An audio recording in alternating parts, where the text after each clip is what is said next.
అదే RTV app వార్తల్ని క్షణాల్లో చదివే అవకాశం ఉంటుంది. ఒక న్యూస్ పేపర్, ఒక టెలివిజన్ ఛానల్ మీ చేతుల్లో ఎప్పుడూ ఉంటాయి. రాష్ట్ర వ్యాప్తంగా వైసీపీ కార్యాలయాల కూల్చివేతపై ప్రస్తుతం మనతో మాట్లాడడానికి వైసీపీ లీగల్ సెల్ రాష్ట్ర కార్యదర్శి కామన నాగేశ్వరరావు గారు ఉన్నారు.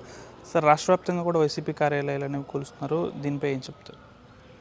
వాస్తవంగా మరి ఏ ప్రభుత్వం అధికారంలోకి వచ్చినా కూడా మరి ప్రజలకు ఇచ్చిన హామీలు అమలు చేసే దిశగా ముందుకెళ్ళాలి. అలాగే ప్రజలకి మనం ఏ రకమైనటువంటి ప్రభుత్వ రంగానికి సంబంధించి ఏ రకంగా ప్రజలకు అనుకూలమైనటువంటి నిర్ణయాలు తీసుకుంటున్నాం అనే దాని మీద కాకుండా గత ప్రభుత్వం చేసినటువంటి వాటిని, లేకపోతే గత ప్రభుత్వం చేసినటువంటి తప్పుల్ని అయితే ఎత్తి చూపడం ఎంతవరకు కూడా కరెక్టే. కానీ తప్పుల్ని ఎత్తి చూపే విధానం కాకుండా కేవలం గత ప్రభుత్వంలో నిర్మించినటువంటి ఆస్తుల్ని ధ్వంసం చేయాలనేటువంటి ఆలోచన అది ఎవరికీ కూడా ఉండకూడదు.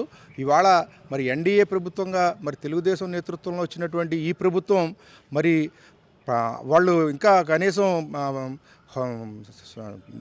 శాసనసభలో మరి వాళ్ళ యొక్క ప్రమాణాన్ని తీసుకోక ముందే మరి ప్రభుత్వ ఆస్తుల్ని అంటే కార్యాలయాల్ని ధ్వంసం చేయాలనేటువంటి ఆలోచన రావడం నిజంగా కూడా చాలా దుర్మార్గమైన చర్య, చాలా ఏహ్యమైన చర్య. ఎందుచేతనంటే మరి గతంలో చూసుకున్నట్లయితే తెలుగుదేశం పార్టీ ఆవిర్భావం నుంచి కూడా మరి ప్రతి ఉమ్మడి రాష్ట్రంగా ఉన్నప్పుడు కూడా ప్రతి జిల్లాలో కూడా అప్పుడున్నటువంటి ఉమ్మడి రాష్ట్రంలో ప్రతి జిల్లాలోనూ కూడా మరి ప్రభుత్వ భూముల్లోనే పార్టీ కార్యాలయాలు నిర్మించుకోవడం అనేది జరిగింది. ఎందుకంటే అప్పుడున్నటువంటి ప్రభుత్వాలే ఆ పార్టీకి సంబంధించినటువంటి కార్యక్రమాలు నిర్వహించుకోవడం కోసం కార్యాలయాల్ని ఆ ప్రభుత్వమే ఇచ్చినటువంటి చరిత్రని మనం చూసాం.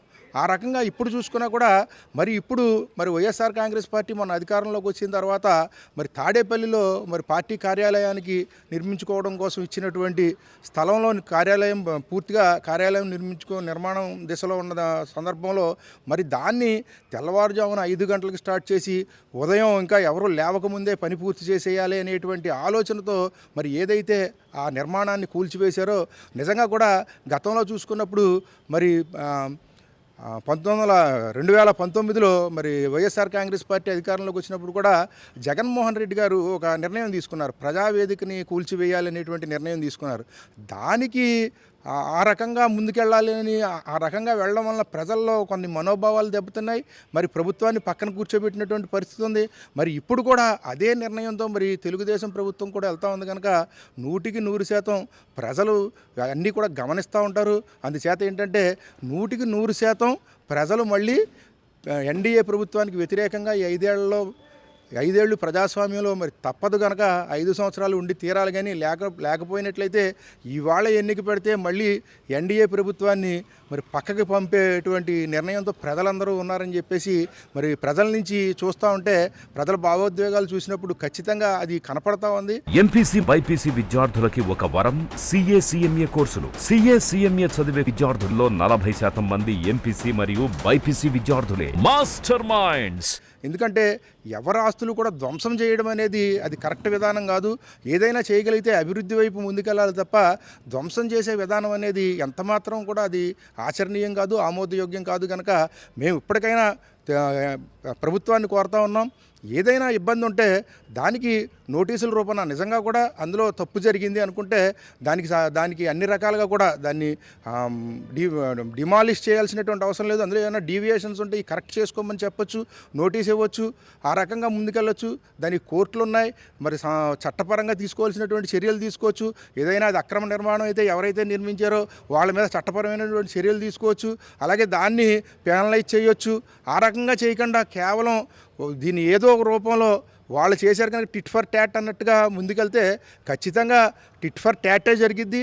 ప్రజలు మళ్ళీ ఒక మంచి మ్యాండేట్ని మళ్ళీ 2029లో వైఎస్ఆర్కి ఇచ్చేటువంటి పరిస్థితి ఉంటుందని చెప్పేసి మేము చెప్తా ఉన్నాం. ఇవాళ నిజంగా కూడా 2014 నుంచి 2019 వరకు మీరు అధికారంలో ఉన్నప్పుడు మరి 13 జిల్లాల్లో ఈ రకంగానే మరి పార్టీలు నిర్మాణం చేసుకున్నారు.